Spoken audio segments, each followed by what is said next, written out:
तो यहाँ पे हम लोग अब स्टार्ट करते हैं परसेंटाइल्स। तो ये बच्चों टॉपिक का नाम है परसेंटाइल। तो हम लोग परसेंटाइल को यहाँ पर अभी समझेंगे। तो परसेंटाइल बेसिकली होता क्या है? ये होता है a percentile is a value that has a cumulative probability equal to given probability. अब बच्चों अगर हम लोग इसकी डेफिनेशंस पे जाएंगे तो डेफिनेशन एंटायर डिफरेंट होती है इसके न्यूमेरिकल से। तो जब हम लोग इसके न्यूमेरिकल्स करेंगे तो आपको ज्यादा क्लियर होगा, ऐसी डेफिनेशन वगैरह से तो कम ही क्लियर होता है। Once again, a percentile is a value that has a cumulative probability equal to given probability। ये इसकी डेफिनेशन है। अब बेसिकली होता क्या है वो आपको थोड़ा समझना पड़ेगा, मैं आपको क्वेश्चंस की हेल्प से समझाता हूँ। जैसे ये जो आपका एक्सरसाइज है, इस एक्सरसाइज में परसेंटाइल से रिलेटेड जो क्वेश्चंस होंगे उसके लिए कभी आपसे पूछा जाएगा मीडियन, कभी आपसे पूछा जाएगा लोअर क्वार्टाइल, कभी आपसे पूछा जाएगा अपर क्वार्टाइल। तो यहाँ पे बच्चों बेसिकली जब हम क्वेश्चंस करेंगे तो क्वेश्चंस करते समय आपके परसेंटाइल की एक्सरसाइज में की पॉइंट्स क्या होंगे वो आपको ध्यान देने होंगे। ये बच्चों आपके की पॉइंट्स हैं जिनको मैं मार्क कर रहा हूँ कि जब आपसे मीडियन पूछी जाएगी तो आप उस फंक्शन की वैल्यू को 0.5 यानी कि 1/2 कर देंगे। जब आपसे लोअर क्वार्टाइल पूछा जाएगा तो उस केस में आप फंक्शन की वैल्यू को 0.25 यानी कि 1/4 कर देंगे। और जब आपसे अपर क्वार्टाइल पूछा जाएगा तो उस केस में आप फंक्शन की वैल्यू को 0.75 मतलब 3/4 कर देंगे। तो मीडियन में FM कहते हैं, लोअर क्वार्टाइल में FQ1 कहते हैं और अपर क्वार्टाइल में FQ3 कहते हैं। ये आपको ध्यान देना होगा, यही आपके की पॉइंट्स है जो आपको एक्सरसाइज करने में हेल्प करेंगे। ठीक है। और बच्चों अगर आपसे पूछ लिया जाए कि nth परसेंटाइल के लिए, तो ये भी आपको की पॉइंट याद रखना होगा। For a cumulative distribution function F alpha is equal to n/100 हम कर देंगे अगर आपसे पूछा जाए nth परसेंटाइल के लिए। ये बात समझ में आई? तो nth परसेंटाइल के लिए हम लोग इस रिलेशन को यूज करेंगे, दैट इज n/100। ठीक है बच्चों, तो हम लोग अब इसका जस्टिफिकेशन स्टार्ट करते हैं कि क्वेश्चंस करने कैसे। अब उस क्वेश्चंस को देख करके बच्चों आपको ये डिस्ट्रीब्यूशन क्लियर समझ में आना चाहिए कि आपको कौन से डिस्ट्रीब्यूशन पे काम करना पड़ेगा, क्योंकि ये तो ऑलवेज 0 हो गया और ये ऑलवेज 1 हो गया। यानी हमारे पास बात चलेगी कहाँ पे? जब इंटरवल होगा आपका 0 से 3 के बीच में। आपने बच्चों से जो प्रीवियस एक्सरसाइज की थी उसमें इस तरह के फंक्शंस क्रिएट करना सीखे थे। अब बच्चों यहाँ पर कहा गया है कि let x be a random variable with cumulative distribution frequency. इस तरह से लिखा गया और लिखा गया सबसे पहला पॉइंट कैलकुलेट द मीडियन। तो जहां पर फंक्शन डिफाइंड होगा वहीं पे तो आप मीडियन कैलकुलेट करेंगे ना। जहां पे ऑलवेज कांस्टेंट है वहां पे तो आप कर नहीं पाएंगे। इसलिए बच्चों हम इंटरवल लेंगे जो बार बार वो 0 से 3 के बीच का लेंगे। और अभी हमने बताया था कि अगर मीडियन कैलकुलेट करनी है तो आप FM को हाफ कर देंगे। तो आपका fx क्या है? fx है 0 से 3 के इंटरवल में e⁻x-1 अपॉन e⁻3-1। अगर बच्चों आपके पास fx गिवन है तो आप fm भी तो लिख सकते हो। तो e⁻m-1 अपॉन e⁻3-1। और आप इस fm को क्या कर दोगे? हाफ या 0.5 कर दोगे, क्योंकि मैंने जस्ट आपको की पॉइंट्स में बता दिया है कि जब भी आप इस कंटिन्यूअस डिस्ट्रीब्यूशन में मीडियन की बात करेंगे तो आप इस फंक्शन की वैल्यू को उस गिवन इंटरवल में हाफ के इक्वल कर देंगे। और वहां से बच्चों आप कोशिश करेंगे कि हर हालत में यहाँ से m को हम इवैल्यूएट करें। जब आप यहाँ से m को इवैल्यूएट करेंगे तो वही आपकी मीडियन कहलाएगी। तो बच्चों यहाँ पर मीडियन की जो वैल्यू है वो है 2.355। तो बच्चों उसको इवैल्यूएट करने के लिए सबसे पहले आप कैसे करेंगे? यहाँ से इस इक्वेशन से, यानी कि जिसको आपने लिखा है FM is equal to half, उस इक्वेशन से आप m की वैल्यू निकालेंगे। निकालने के लिए क्या करेंगे? लाइक टर्म्स वगैरह को एक साथ कर देंगे और m वाले टर्म्स को एक साथ कर देंगे। तो बच्चों यहाँ पे m वाला टर्म कौन सा है वो आप समझ के होंगे। और फिर भी अगर आप नहीं समझते हैं तो थोड़ा सा हम आपको लिख देते हैं। ये जो FM है वो हो गया e⁻m-1 और बच्चों e⁻3-1 एक कांस्टेंट हो गया ना। तो इसको हम इस तरफ शिफ्ट कर देंगे। क्या बात समझ में आई? ऊपर वाली इक्वेशन से हमने नीचे लिख दिया क्रॉस मल्टीप्लाई करके। उसके बाद बच्चों हम यहाँ से e की पावर m की वैल्यू निकाल लेंगे, विच इज 1/2 e की पावर 3 माइनस 1 प्लस 1। मेरे ख्याल से समझ में आ गया। अब बच्चों ये e की पावर m है, लेकिन हमें चाहिए m, तो हम दोनों तरफ log लेंगे टू द बेस e। जैसे ही बच्चों हम log लेंगे टू द बेस e, तो आपके पास ऐसा रिलेशन बनके क्रिएट हो जाएगा। क्या ये बात समझ में आ गया? और बच्चों यहाँ पर हम सारी वैल्यूज पुट करेंगे with the help of calculator. e की पावर 3 हम जानते भी हैं, निकाल सकते हैं। e की वैल्यू 2 से 3 के बीच में लाई करती है, तो वो एक कांस्टेंट हुई, तो e की पावर 3 भी आ जाएगा, e की पावर 3 माइनस 1/2 प्लस 1। ऐसा करके उसके बाद आप उसका ln लेंगे, तो आपकी फाइनल मीडियन निकल करके आ जाएगी। उसके बाद बच्चों यहाँ पर आपसे पूछा गया है Q1 और Q3, यानी कि calculate the lower and upper quartile. तो अब जहां फंक्शन कांस्टेंट ही है वहां पे तो हम कुछ कर नहीं सकते, तो जहां पे फंक्शन वेरी कर रहा है यानी कि 0 से 3 के बीच में, वहां पे हम एक बार FQ1 को लिखेंगे और एक बार हम FQ2 को लिखेंगे, सॉरी FQ3 को लिखेंगे। तो बच्चों आपको ध्यान देना होगा, लोअर क्वार्टाइल के लिए आपको सिंबल यूज करना है Q1 और अपर क्वार्टाइल के लिए सिंबल यूज करना है Q3। तो आप क्या लिखेंगे, FQ1 और FQ3। तो बच्चों अभी मैंने जस्ट आपको बताया है कि अगर आप लोअर क्वार्टाइल निकालेंगे तो FQ1 की वैल्यू कितनी होगी, 0.25। मीडियन निकालेंगे तो 0.5, तो 0.5 को आप क्या लिखते हैं, 1/2। 0.25 को क्या लिखते हैं, 1/4। इस तरह से आप लिखेंगे। तो बच्चों अब हम क्या करते हैं, जल्दी से फंक्शन देख लेते हैं क्या है। फंक्शन है आपका e की power x minus 1 upon e की पावर 3 माइनस 1। ये fx है, लेकिन अगर आप FQ1 निकालेंगे तो बिल्कुल वही काम करना है जैसे मीडियन के लिए आप कर रहे थे। तो यहाँ बन जाएगा e की power Q1 minus 1 upon e की पावर 3 माइनस 1। अब बच्चों यहाँ पर आपका ये एक्सप्रेशन बनकर के क्रिएट हो जाएगा और आपके पास e की पावर Q1 आपको दिखाई देने लगेगा। इसके बाद आप दोनों तरफ क्या लेंगे, लॉग लेंगे टू द बेस e। जैसे ही लेंगे बच्चों log to the base e, तो आपका क्वेश्चन यहाँ पे कंप्लीट होने लगेगा और आपको Q1 यानी कि लोअर क्वार्टाइल की वैल्यू निकल करके आ जाएगी। उसके बाद बच्चों यहाँ पर हमें कैलकुलेट करना है FQ3। इसको Q3 को बच्चों हम लोग अपर क्वार्टाइल से रिप्रेजेंट करते हैं। FQ3 निकालेंगे तो हम लिखेंगे e की power Q3 minus 1 upon e की पावर 3 माइनस 1। तो हमने बोला था इस केस में आप 0.75 कर देंगे, यानी कि 3/4 which will be equal to 0.75। तो बच्चों ये 3/4 0.75 ही होता है, बस मैं इसको 3/4 इसलिए लिखता हूँ ताकि ये जल्दी आपको समझ में आए। उसके बाद बच्चों बिल्कुल सेम प्रोसेस से आप fx गिवन है तो FQ3 निकालेंगे, फिर e की पावर Q3 आएगा, फिर Q3 आएगा, फिर उसका ln सॉल्व कर लेंगे, तो आपके पास अपर क्वार्टाइल निकल करके आ जाएगा। इसके बाद बच्चों हम उसी क्वेश्चन पे वापस चलते हैं और मैंने आपसे बात की थी nth परसेंटाइल के लिए। तो nth परसेंटाइल में यहाँ पर आ गया कि आपको इसी फंक्शन में 40th परसेंटाइल निकालना है। तो आपके पास fx गिवन है, तो आप क्या लिखेंगे, f alpha is equal to 40/100। क्या बात समझ में आ रही है? तो बच्चों इसी रिलेशन को हम यहाँ पे यूज करेंगे। f alpha is equal to 40/100, 40/100 is 0.4। अब f अल्फा से हम अल्फा को कैलकुलेट कर लेंगे, बिल्कुल सेम प्रोसेस से जैसा कि आपको पहले सिखाया गया है। ठीक है, समझ में आ गया? उससे आपके पास अल्फा आ जाएगा। ठीक है, और बच्चों अगर आपको क्वेश्चन ना क्लियर हो तो अभी आप देख लीजिए, अल्फा को हम लोग कहेंगे 40th परसेंटाइल। समझ में आ गया? तो बच्चों यहाँ पर जो क्वेश्चंस बनते हैं, एक मीडियन पे बनेगा, एक लोअर क्वार्टाइल पे, फिर एक अपर क्वार्टाइल पे, फिर एक बनेगा nth परसेंटाइल पे। तो ये इस एक्सरसाइज के क्वेश्चंस होते हैं जो आपको करने के लिए मिलेंगे। तो बच्चों इस तरह के आपको अब काफी क्वेश्चंस भी मिलेंगे, तो अगर आप चाहें तो ये सारे क्वेश्चंस धीरे धीरे आप अटेम्प्ट भी करेंगे।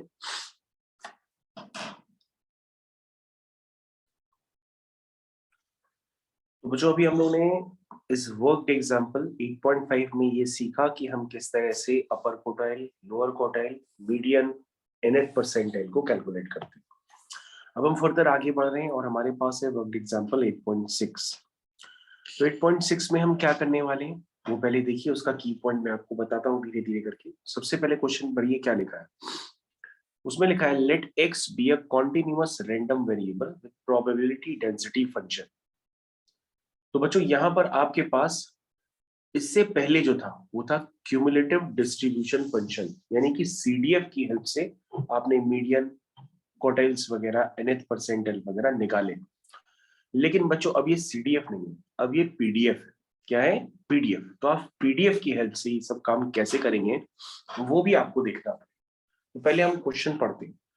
Late x be a continuous random variable with probability density function. क्या गिवन है? ये आपके पास गिवन है प्रोबेबिलिटी डेंसिटी फंक्शन।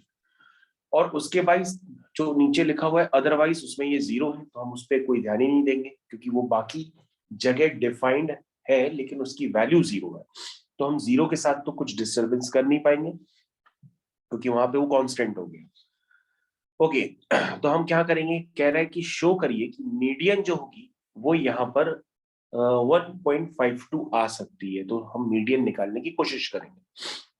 लेकिन बच्चों मैंने अभी आपको थोड़ी देर पहले की पॉइंट बता दिया था। अगर आपको की पॉइंट ध्यान है तो आप यहाँ पर ध्यान से देखिए। मैंने इस तरह का एक रिलेशन भी बताया था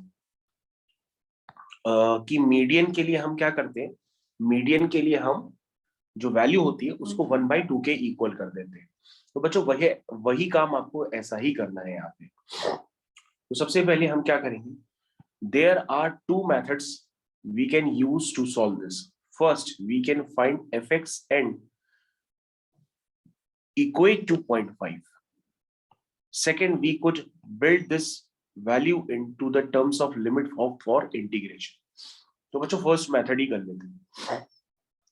तो फर्स्ट मेथड में जैसा कि आपने सबसे पहले वाली एक्सरसाइज में देखा था कंटिन्यूअस वाले में, तो फर्स्ट एक्सरसाइज में आप इंटीग्रेट ही करते थे। अगर आपको प्रोबेबिलिटी डेंसिटी फंक्शन गिवन होता था तो आप इसको इंटीग्रेट करते थे और इंटीग्रेट करने के बाद उसको मीडियन के इक्वल कर देते थे। और मीडियन क्या है? 0.5। याद आया? मीडियन तो इवेल्युएट करनी है, मतलब एफएम को 0.5 के इक्वल कर देते थे। चलिए, तो बच्चों इस प्रोसेस को हम करते हैं रिपीट दोबारा। तो सबसे पहले हम अपना फंक्शन देख लें क्या है। फंक्शन आपका है 3/10 एक्स स्क्वायर प्लस 1/3। ये बन जाएगा 3/10 टी स्क्वायर प्लस 1/3 dt। और हम लिमिट्स लेंगे 0 से m। ठीक है, 0 से m। इसको हम जो लिमिट्स होती है बच्चों वो फिक्स होती है 0 से m। इसको हम इवेल्युएट करेंगे तो आपके पास बच्चों यहाँ से m निकल करके आएगा। पहले आप इसमें इक्वेशंस वगैरह बनेंगी, वहां से m निकल करके आ जाएगा। मतलब ये इक्वेशन आपकी बन करके तैयार हो जाएगी। इक्वल टू हाफ था ना, ये इक्वेशन बन के तैयार हो जाएगी इंटीग्रेट करने के बाद। अब बच्चों से ये क्वाड्रेटिक इक्वेशन है, इसको हम सॉल्व करेंगे। जब हम इसको सॉल्व करेंगे तो यहाँ से m की वैल्यू निकल करके आएगी कोई। तो यहाँ से जरा m की वैल्यू आप निकालिए तो आपको पता पड़ेगा। क्यूबिक इक्वेशन है, यहाँ से आपको m की वैल्यू निकालनी पड़ेगी। चलो बच्चों हम करके दिखाते हैं, आप निकालो चाहे ना निकालो, इधर देखते रहिए। पहले आपको ये क्लियर होना चाहिए कि आपने इंटीग्रेट करने के बाद एक इक्वेशंस क्रिएट करी। वो इक्वेशन आपके पीछे लिखी हुई थी, लेकिन अगर आपको लग रहा है इक्वेशन नहीं आएगी तो हम उसको सॉल्व कर देते हैं। ये क्या है? m³ प्लस m और इक्वल टू 5 हो जाएगा। तो ध्यान से देखो बच्चों, ये वही इक्वेशन बन गई है, m³ plus m minus 5 is equal to 0। Direct ध्यान दिया, वो पीछे लिखी हुई थी। यही देखो बच्चों लिखी हुई है। बच्चों को मीडियन पहले से पता है क्योंकि यहाँ पे शो करना है कि 1.52 आएगी। तो हम क्या करते हैं कि 1.52 से पहले और 1.52 के आगे दो वैल्यूज ले लेते हैं। अगर आप 1.52 प्रॉपर नहीं समझ रहे हो तो 1.520 लिख लो। ठीक है, तो 20 से पहले क्या हो सकता है? 20 से पहले हो सकता है 15 ले सकते हैं, और 20 के आगे क्या हो सकता है? 25 ऐसे ले सकते हैं, और 20 इन्हीं के बीच में तो लाई करेगा, 15 से 25 के बीच में। तो हम क्या करेंगे, आपने जो भी फंक्शन क्रिएट करा था उस फंक्शन की वैल्यू एक बार 1.515 पे निकालेंगे और एक बार 1.525 पे निकालेंगे। ठीक है, तो एक बार उसकी वैल्यू नेगेटिव आएगी और एक बार उसकी वैल्यू पॉजिटिव आएगी। अब ध्यान से देखो, जीएम आपका क्या है? पॉलिनोमियल है, इसका मतलब वो कॉन्टिन्यूअस है। And there is a change in sign, तो M must be within the interval. मतलब ये बच्चों एक एप्लीकेशन ऑफ डेरिवेटिव का एक आइडिया है आपके पास कि भाई कोई फंक्शन कंटिन्यूअस है लेकिन किसी एक्स पर उसकी वैल्यू, भाई एक एक्स है वो मान लो यहां पर है, दूसरा एक्स है वो यहां पर है, तो एक एक्स पर उसकी वैल्यू क्या है? बताइए, मैं आपको कलर चेंज करके दिखा देता हूँ। एक एक्स आपका ये है 1.515, दूसरा एक्स है 1.525। तो 1.515 पर फंक्शन की वैल्यू नेगेटिव है तो हम नेगेटिव वैल्यू प्लेस कर दें, और 1.525 पर फंक्शन की वैल्यू पॉजिटिव है तो पॉजिटिव वैल्यू प्लेस कर दें। और फंक्शन एक पॉलिनोमियल है, इसका मतलब ये कॉन्टिन्यूअस होगा, इसका मतलब ये फंक्शन इसी तरह से ट्रेस किया जाएगा। जब ये फंक्शन इस तरह से जाएगा तो ये 100% उन दोनों के बीच में एक वैल्यू दे देगा, है ना। कौन सी वैल्यू? ये वाली वैल्यू। और ये वाली वैल्यू क्या कहलाएगी? तो मैं आपको फिर से दिखा देता हूँ। Since gm is a continuous and there is a change in sign, m must be within the interval। तो m अगर उनके बीच में इंटरवल में होगा तो हमने मान लिया कि इसकी वैल्यू क्या है, 1.520 है, जिसको हम 1.52 भी लिख सकते हैं, क्योंकि क्वेश्चन में कहा गया था कि आपको 3 सिग्निफिकेंट फिगर यूज करने हैं, तो हम सिर्फ 1.52 ही लिखेंगे। ये बात समझ में आ गई? तो बच्चों इस तरह से क्वेश्चन करना था। इसके अलावा बच्चों मेथड 2 भी होता है, तो आप मेथड 2 को मत यूज करिए, क्योंकि आपको एप्लीकेशन ऑफ डेरिवेटिव का आइडिया है। तो क्वेश्चंस में जब आपके पास सीडीएफ ना दे करके पीडीएफ दिया होगा, बस आपको ये याद रखना है कि आप उसको इंटीग्रेट करके 0.5 के इक्वल कर देंगे, ये इसका मेन पॉइंट है। ठीक है बच्चों, तो हम लोग आगे कंटिन्यू करते हैं। ये बच्चों नेक्स्ट की पॉइंट आपके पास आ गया। तो बच्चों ये याद रखिएगा, आप इसको फिजिक्स और केमिस्ट्री की तरह बहुत ज्यादा समझ नहीं सकते, ये इनके बस की पॉइंट्स है, की पॉइंट्स से आप क्वेश्चंस करते चले जाइए। बाकी ये कैसे जनरेट हो रहे हैं या कौन सा एक्सपेरिमेंट किया गया है, ये काफी रिसर्च वर्क होती है इसमें।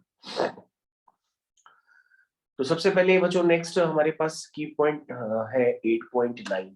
तो 8.9 में हमें क्या देखने को मिलता है, इसमें लिखा है let the continuous random variable x have a cumulative distribution function, यानी कि सीडीएफ गिवन है।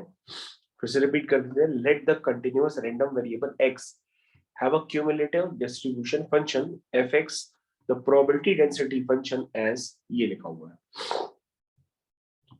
मेरे ख्याल से अब आप समझ गए कि एक बार करने के लिए अगर हम करते हैं तो इंटीग्रेट कर रहे हैं, और वापस वही लाने के लिए उसको हम डिफरेंशिएट करेंगे, क्योंकि आप पहले से जानते हैं कि इंटीग्रेशन और डिफरेंशिएशन एक दूसरे के रिवर्स प्रोसेस है। मेरे ख्याल से समझ गए। तो बच्चों पीडीएफ से सीडीएफ के लिए वर्किंग करने के लिए आप इंटीग्रेट कर रहे थे, सीडीएफ से पीडीएफ के लिए आप डिफरेंशिएट कर रहे हैं। तो हम लोग क्वेश्चंस पढ़ते हैं। आइए, क्या लिखा है, a continuous random variable, once again, a continuous random variable function x has a cumulative distribution function fx is equal to, क्या बात समझ में आई? तो बच्चों ये इंटरवल हमारे काम का नहीं है, हम ये भी इंटरवल हमारे काम का नहीं है, हमारे काम के सिर्फ ये दो इंटरवल्स है। ठीक है, तो हम क्या करेंगे, उस इंटरवल में जो हमारे काम के उन्हीं को पहले हम जज करते हैं। तो सबसे पहला इंटरवल हमारा है 0 से 6। तो 0 से 6 में अगर हम इसको डिफरेंशिएट करेंगे तो एक्स स्क्वायर का 2x हो जाएगा। तो 2 जो है नीचे 108 को कैंसिल कर देगा और वो बन जाएगा x/54। समझ में आ गया? उसी तरीके से बच्चों हमारे पास दूसरा इंटरवल है 6 से 18, उसमें हम इस फंक्शन को डिफरेंशिएट करेंगे तो 9x का 9 हो जाएगा, x²/4 का 2x/4 मतलब 1/2 हो जाएगा, 27 का 0 हो जाएगा। अगर आप ध्यान से देखें तो वो डिफरेंशिएट करने पर ये फंक्शन निकल करके आएगा। क्या सबको समझ में आ गया? मेरे ख्याल से बच्चों अगर सबको समझ में आ गया तो आप पूरे तरीके से फंक्शन को डिफरेंशिएट कर दीजिए। तो बच्चों 0 में क्या करें, सबसे पहले आप ये देख लो, ये आपका डिफरेंशिएट कर दिया, ये भी आपका डिफरेंशिएट कर दिया, और 1 का डिफरेंशिएशन तो 0 ही होता है। तो बच्चों ध्यान से देखिए, ये आपका फंक्शन पूरी तरह से डिफाइन हो गया। ठीक है, तो इन्होंने 0 का डिफरेंशिएशन 0 ही लिखा है, मतलब उसको अदरवाइज करके सब उसमें ही डाल दिया है। समझ में आया? ऊपर वाला और सबसे नीचे वाला हमको अदरवाइज करके पूरा 0 कर दिया है। ठीक है, क्योंकि बच्चों 0 भी एक कांस्टेंट फंक्शन होता है ना, तो उसका डिफरेंशिएशन भी क्या होगा, 0। 1 भी एक कांस्टेंट होता है तो उसका भी डिफरेंशिएशन क्या होगा, 0। तो अदरवाइज करके बाकी सब 0 में डाल दिया और बाकी सबको डिफरेंशिएट कर दिया। बच्चों आप इसको गलती से इंटीग्रेट वगैरह मत करिएगा, ये आपके पास सीडीएफ गिवन है, और सीडीएफ से पीडीएफ में मैं लिख देता हूं एक बार कि सीडीएफ गिवन है, उससे अगर आप पीडीएफ में कन्वर्जन करेंगे तो आपको डिफरेंशिएट करना पड़ेगा, समझ गए। और अगर आपके पास पीडीएफ गिवन, आपको सीडीएफ निकालना हो तो आप इंटीग्रेट करेंगे 0 से n। क्या ये बात समझ में आई? उस फंक्शन को समझ में आया? क्लियर है? ओके। तो बच्चों आपको ये बस याद रखना होगा, इसमें कभी कभी बच्चे उल्टा काम भी करने लगते हैं, लेकिन करेंगे नहीं, तो क्वेश्चन पढ़ के क्लियर होने लगता है। तो सीडीएफ से पीडीएफ में जाना हो तो डिफरेंशिएट करेंगे, और पीडीएफ से सीडीएफ में जाना हो तो इंटीग्रेट करेंगे। ठीक है, चलिए। तो बच्चों ये आपका कंप्लीट हो गया क्वेश्चन। इसके बाद इनके ग्राफ वगैरह भी होते हैं। इनके ग्राफ बच्चों इसी अप्रोच पे करते हैं जो क्लास 12th में होते हैं। अगर आप इनकी ग्राफ की अप्रोच लेना चाहें तो क्लास 12th की कॉन्सेप्ट्स को भी यूज कर सकते हैं। क्या आपने सबसे पहले कोई फंक्शन गिवन है, किसी इंटरवल में आपने उसको डिफरेंशिएट किया, डिफरेंशिएट करने पर उसके स्टेशनरी पॉइंट आएंगे जब हम उसको इक्वल टू 0 कर देंगे। अब उस स्टेशनरी पॉइंट पे वो अपनी मैक्सिमम वैल्यू दे रहा है कि मिनिमम वैल्यू दे रहा है, तो हम उसके लिए डबल डिफरेंशिएशन अप्लाई करते हैं। और अगर डबल डिफरेंशिएशन उसके किसी स्टेशनरी पॉइंट पे नेगेटिव आ जाता है तो उस पॉइंट पर उस फंक्शन की वैल्यू मैक्सिमम होती है, अदरवाइज मिनिमम होती है। तो ये बच्चों कॉन्सेप्ट्स होते हैं, और इन कॉन्सेप्ट्स को हम लोग यूज करते हैं मॉड निकालने के लिए। और मॉड बेसिकली क्या होता है? वो होता है हाईएस्ट वैल्यू, यानी जहां पर डबल डेरिवेटिव आपका नेगेटिव होगा तो वही वाला स्टेशनरी पॉइंट आपके काम का हो। उसी स्टेशनरी पॉइंट पे आपको क्या मिलेगी? मॉड की value. The mode is the highest point on the probability density function. तो प्रोबेबिलिटी डेंसिटी फंक्शन में जो मॉड होता है वो सबसे हाईएस्ट पॉइंट होता है, यानी जहां पर फंक्शन की वैल्यू मैक्सिमम है। वो तभी मिल सकती है जब वो स्टेशनरी पॉइंट पे उसका double derivative negative, and so is either a stationary point or at the end point of the domain। तो ये कह रहा है बच्चों स्टेशनरी पॉइंट तो जज करना ही जज करने हैं, साथ में फंक्शन जहां से लेकर के जहां तक डिफाइंड उन एंड पॉइंट्स पे भी हम चेक करेंगे। ये बात समझ में आई? ऐसा ना हो उन एंड पॉइंट्स पे फंक्शन अपनी मैक्सिमम वैल्यू दे रहा हो, क्योंकि आपकी आदत पड़ जाएगी कि बार बार आप फंक्शन को डिफरेंशिएट करके 0 करेंगे, स्टेशनरी पॉइंट निकालेंगे, डबल डिफरेंशिएट करेंगे, जिसपे वैल्यू नेगेटिव आ जाएगी, वहीं पे मैक्सिमम वैल्यू मिलेगी। लेकिन कभी कभी क्या होता है कि जहां से जहां तक फंक्शन डिफाइंड होगा हम उसके एंड पॉइंट्स पे भी उस फंक्शन की वैल्यू निकालेंगे। हो सकता है कभी कभी उस पे उससे ज्यादा उसकी मैक्सिमम वैल्यू मिल जाए, तो जो मैक्सिमम वैल्यू होगी वो मॉड कहलाएगी। मेरे ख्याल से सब लोग को समझ में आ गया होगा कि प्रोबेबिलिटी डेंसिटी फंक्शन से हम क्या करने वाले हैं अब फर्दर। आइए, तो जो आपके पास दूसरे क्वेश्चंस यहाँ पे जनरेट कर रहे हैं, लिखा हुआ है for each of the following PDF find the mod. तो आपके लिए एक सीधा सा काम है, ठीक है, कि आपके पास ये जो फंक्शन गिवन है वो है 1/72 8x माइनस एक्स क्यूब। आप सबसे पहले उसके एंड पॉइंट्स में तो वैल्यू निकाल ही लीजिए, यानी आप f0 पे वैल्यू निकाल लो, f6 पे वैल्यू निकाल के रख लो। इसके बाद वही नॉर्मल प्रोसेस करो जो आप क्लास 12th में करते थे, यानी पहले आप f डैश x निकालो, तो ये आएगा 1/72, 8x का 8 हो गया और x क्यूब का हो गया 3x स्क्वायर, और इसको स्टेशनरी पॉइंट पाने के लिए इसको 0 कर दो, तो यहाँ से x की वैल्यू आएगी √8/3, ये x की वैल्यू आएगी। अभी अभी जो भी x की वैल्यू आई है, या आप ऐसे समझ सकते हो प्लस माइनस आएगी, आप क्या करोगे? डबल डेरिवेटिव निकालोगे। जस्ट वेट बच्चों, यहाँ पर आप थोड़ा सा करेक्शन कर लीजिएगा, ये एक्स स्क्वायर है, ये एक्स क्यूब नहीं है, ये एक्स स्क्वायर है, तो मैं इसको करेक्ट कर देता हूँ। तो यहाँ पर थोड़ा सा आप सही कर लीजिए उसको, जस्ट वेट। एक्स स्क्वायर का ये हो गया 2x, तो यहाँ से बच्चों x की वैल्यू 4 ही आएगी। तो बच्चों तो x की वैल्यू तो सिर्फ 4 ही आएगी, तो f डबल डैश x अगर आप निकालेंगे तो वो माइनस आएगा, लेकिन -2 दिख रहा है, सबको दिख रहा है?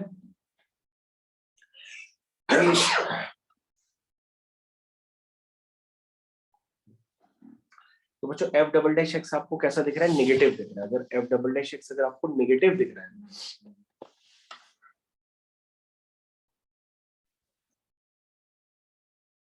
तो बच्चों जब आप f डबल डैश x निकालेंगे तो आपको क्लियर कट दिखेगा कि उस पर उसकी नेगेटिव वैल्यू आ रही है, मतलब x इक्वल टू 4 पर उस फंक्शन की मैक्सिमम वैल्यू हो सकती है। तो आप क्या करिएगा, आप F0 तो निकाल ही चुके हैं, F6 भी निकाल चुके हैं, आप F4 भी निकाल लीजिएगा और तीनों में चेक करेगा कि कहां पर मैक्सिमम वैल्यू आ रही है। जहां पर मैक्सिमम वैल्यू आएगी वही मॉड बन जाएगा। तो बच्चों इसका प्रोसेस पूरा दिया गया है, ये क्वेश्चन नंबर ए। तो इसका प्रोसेस एक बार हम लोग चेक कर लेते हैं, यही देख लीजिए। एक बार F0 निकाला गया, एक बार F4 निकाला गया, एक बार F6 निकाला गया। तो आप चेक करो मैक्सिमम वैल्यू कहाँ पे आ रही है। तो तुम कहोगे सर मैक्सिमम वैल्यू आ रही है x=4 पे। ठीक है, आप इसको कैलकुलेटर से चेक कर लो। मैक्सिमम वैल्यू आएगी x=4 पे, तो x=4 क्या हो जाएगा, उसका मॉड हो जाएगा। यानी mode is then the mode is therefore when x=4। तो x=4 पे उसका मॉड निकल के आएगा, जिसकी वैल्यू कितनी होगी, 2/9। मेरे ख्याल समझ गए। और बच्चों अगर आपको डाउट है कि 2/9 मैक्सिमम नहीं है तो आप एक बार कैलकुलेटर से चेक कर लीजिएगा। चेक कर दें, ओके। तो बच्चों एक दो क्वेश्चन हम और कर देते हैं ताकि आपके डाउट्स खत्म हो जाए। ये बच्चों बी पार्ट है। बी पार्ट में अदरवाइज पे हम क्या करेंगे, कुछ नहीं कर सकते। हम सबसे पहले F2 निकालेंगे, F7 निकालेंगे और उसके बाद इसको डिफरेंशिएट करके निकालेंगे हम इसका क्रिटिकल पॉइंट। लेकिन बच्चों हमें तो लग रहा है ये लीनियर फंक्शन, अगर आप लीनियर फंक्शन को डिफरेंशिएट करेंगे तो वहां पे तो कुछ आएगा ही नहीं। चेक करिए ना, लीनियर फंक्शन को अगर आप डिफरेंशिएट करके जीरो करेंगे तो कोई स्टेशनरी पॉइंट आएगा ही नहीं। जब स्टेशनरी पॉइंट नहीं आएगा तो है ही नहीं स्टेशनरी पॉइंट। यानी पर हम मॉड निकालने के लिए हम करेंगे क्या, सीधा सीधा उसके एंड पॉइंट्स पर फंक्शन की वैल्यू को इवेल्युएट करें और इवेल्युएट करने पर जो वैल्यू मैक्सिमम होगी वही मॉड का काम करेगी। तो बच्चों यहाँ पे तो देख सकते हो ना, ये तो क्लियर कट है कि ये वैल्यू ज्यादा होगी F7 F2 से। समझ में आ गया। इसका मतलब x=7 पर आपको मॉड मिल जाएगा जिसकी वैल्यू कितनी होगी, 17/16। आगे समझ में। अब बच्चों ऐसे और भी क्वेश्चंस दिए हैं तो वो आप अपने आप से करिएगा। आगे बढ़ते हैं। कभी कभी बच्चों आपको ग्राफ भी दिया जाता है तो ग्राफ से देखना पड़ता है। तो ये तो सिर्फ डराने के लिए होता है, बाकी कुछ नहीं है। आप क्या करना, पहले इस वाली लाइन को ड्रॉ करना, फिर क्या करना, फिर इस वाली लाइन को ड्रॉ करना। लीनियर फंक्शन है, ड्रॉ हो जाएगा। ड्रॉ करने के बाद आपको चेक करना पड़ेगा, या आप डायरेक्टली भी चेक कर सकते हो बिना ग्राफ के। क्या आप 0 पे वैल्यू निकालो, 8 पे वैल्यू निकालो, फिर 8 पे निकालो, फिर 20 पे निकालो।